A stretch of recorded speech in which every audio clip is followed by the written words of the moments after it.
ہم صحابہ کی زندگی میں دیکھے, انہوں نے دعویٰ کیا تھا, انہوں نے دلیل بھی رکھ دی. انہوں نے کہا محبت کرتے ہیں تو انہیں رسول اللہ کی ہر ادا سے محبت تھی. میں نے حضرت عبداللہ ابن عباس کے بارے میں پڑھا واللہ عالم کہ وہ آخری عمر میں نابینا ہو چکے. انہوں نے ایک بچہ فکس کر لیا تھا اور اسے کہہ دیا تھا کہ بھائی تو ہر نماز کے ٹائم پر مجھے آنا اور گھر سے مسجد چھوڑ دینا, مسجد سے گھر چھوڑ دینا. وہ لڑکا روزانہ اس کا یہ شیڈیول بن گیا تھا, اس کا یہ روٹین تھا. مسجد سے اٹھاتا گھر چھوڑتا, گھر سے اٹھاتا مسجد چھوڑ دیتا تھا. ایک دن اتفاق ایسا ہوا کہ اذان ہو گئی اور وہ آیا ہی نہیں. حضرت عبداللہ ابن عباس رونے لگے. بولا کہ ایسا نہ ہو کہ آج میری آنکھوں کی بینائی جا چکی ہے, کہیں یہ اندھاپن, کہیں میرا یہ اندھاپن قیامت کے دن مجھے تیرے سامنے رسوا نہ کر دے. کہتے ہیں نا سچی طلب ہوتی ہے, ہاں تو اللہ زمین سے چشمے نکال دیتا ہے, پیاسوں کے لیے چشمے ابال دیتا ہے. سچی طلب ہوتی ہے, ہاں تو زمین سے پیاسوں کے لیے چشمے ابل پڑتے ہیں. سچی طلب تھی, بس یہ دل سے دعا نکلی. بولا کہیں میرا یہ اندھاپن مجھے تیرے سامنے رسوا نہ کر دے. دل سے دعا کا نکلنا تھا, اللہ نے آنکھوں میں روشنی عطا کر دی. گئے, نماز پڑھی, نماز پڑھ کے واپس گھر میں آئے, پھر آنکھیں چلی گئی. اب روزانہ کا یہ دستور تھا, اذان ہوتی تھی ان کی آنکھیں آ جاتی تھی, نماز پڑھ کے گھر آتے تھے آنکھیں چلی جاتی تھی. تو یارو یہ کون سی طرف تھی کہ جن کی روشنی واپس آ گئی؟ یہ نماز کی محبت تھی. اگر چاہتے ہو اللہ آنکھوں کی روشنی بڑھا دے, گھروں کی روشنی بڑھا دے, سماج کو روشن کر دے, نماز کو اپنے سماج میں لے آؤ, اللہ دنیا بھی روشن کر دے گا, آخرت کو بھی منور کر دے گا. ضرورت ہے یہ قریب آئیں. محبت میں تبھی ہم پرفیکٹ تبھی ہوں گے اور تبھی دعویٰ کریں, ورنہ آج سے آپ یہ دعویٰ چھوڑ دیجئے گا.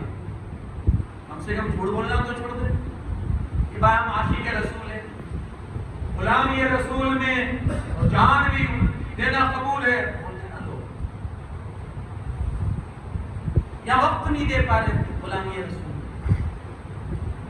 کوشش کریں حضور علیہ السلام کی بے حد پسندیدہ اگر کوئی حضور علیہ السلام کی چیز تھی تو وہ نماز. کربلا کا آخری سجدہ کہ آپ کو ابھی بھی یہ میسج نہیں دے رہا ہے کہ نماز کی اہمیت کیا ہے. ابھی محرم ہم سے رخصت ہوا ہے, کچھ مہینے, ایک مہینہ ہی ہوا ہے, آپ سمجھے تو ابھی بھی نماز کی اہمیت ہمارے اندر اجاگر نہیں ہو رہی. اب پڑھے یار, اب پڑھے, پھر دیکھیں زندگی کتنی آسان ہو جائے گی. اور یہ قرآن کہتا ہے نا نماز آسان ہے, لیکن کس کے لیے؟ جس کے دل میں اللہ کا ڈر ہوگا, اور جس کا دل خالی ہوگا نا ڈر سے, نماز اس کے لیے بہت ہارڈ ہوگی, بہت مشکل ہوگی, بہت مشکل. مولا جی کا ایک فرمان ہے, بہت پیارا فرمان ہے. مولا کائنات نبی شیر خدا کرم اللہ تعالیٰ علیہ وسلم فرماتے ہیں نماز کی فکر کو لازم کر لے, خدا کی قسم اللہ دنیا کی فکروں سے تجھے چھٹکارا عطا کر دے گا. خدا کی قسم کھا رہے.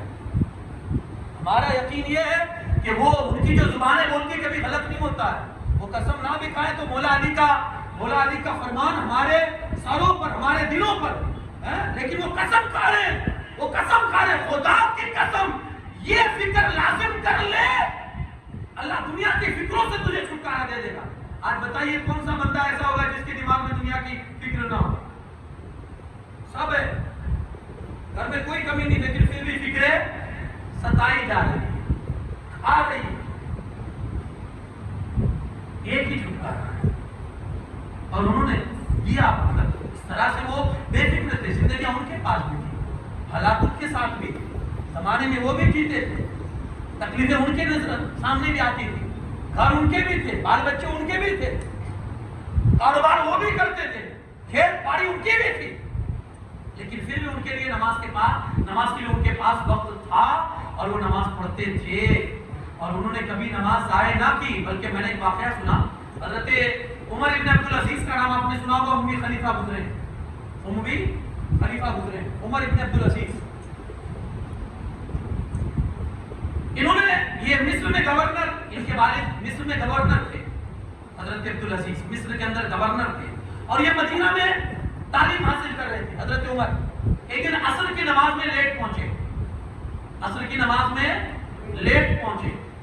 استاد نے خط لکھا یہاں سے مدینہ سے کہ آج تمہارے بیٹے نے عصر میں تاخیر کر دی.